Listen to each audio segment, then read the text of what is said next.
านโต๊ะมือ3 บาทเมื่อโต๊ะมือ3 บาทโต๊ะปุ๊บอะไรสิทานโต๊ะมือ2 บาทโต๊ะมือ3 บาท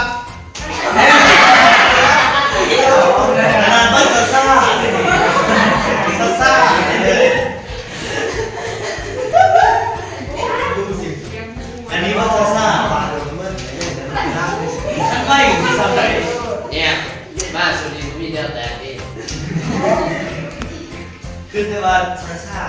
ผมคิดว่าแค่เดินไปเอาละคน อาจารย์ตั้งใจผมเป็นธรรมดาเป็นท่านที่นะจะคอยว่าที่ท่านที่ท่านต้องมือ2 บาทขอบคุณที่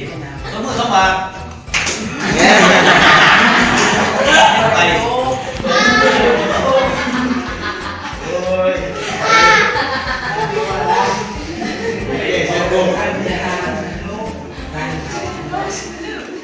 เงินหัวแห้งจะนอนใส่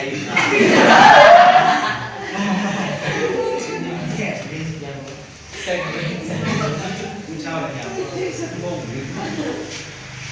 เช่าอย่างกระโดดซิงโก้เลยนี่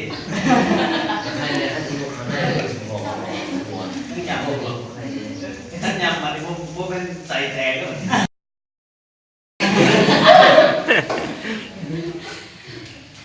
นายเกียรติศักดิ์ยิงเปิดตัวผ่านเอาไหมตั้งใจฟังแล้วก็ปฏิบัติล้วนๆสิทานต้องพูด2 บาท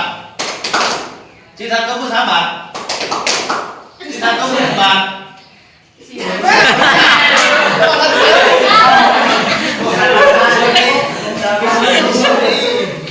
นั่นซึ่ง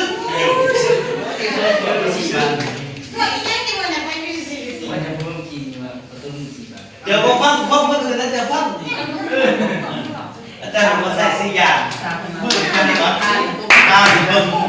ปากข่าวอุ้ยข่าวฟังสิทานต้องพูด3 บาท2 บาทปกติขึ้นมาสิผิดหลักการมันขึ้นมาสิผิดพี่มันไม่ได้ขึ้นใช่ไหมสามีก็เดี๋ยวเอาตัวผู้2 บาท บาท 1 3 บาทที่ทานตัวผู้2 บาท2 บาทก็ให้ค่าไปเรื่องนี้พวกกับพิษ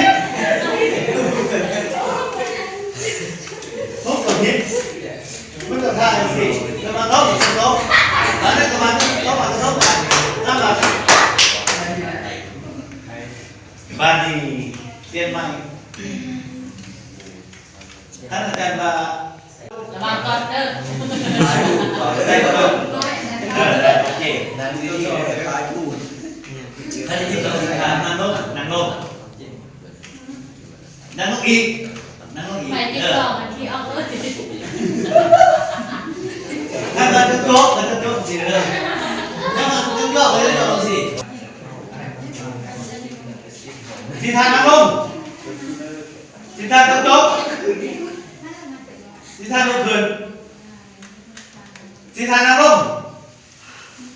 ลุกขึ้นโอเคทานทานแล้ววันนี้เอาหา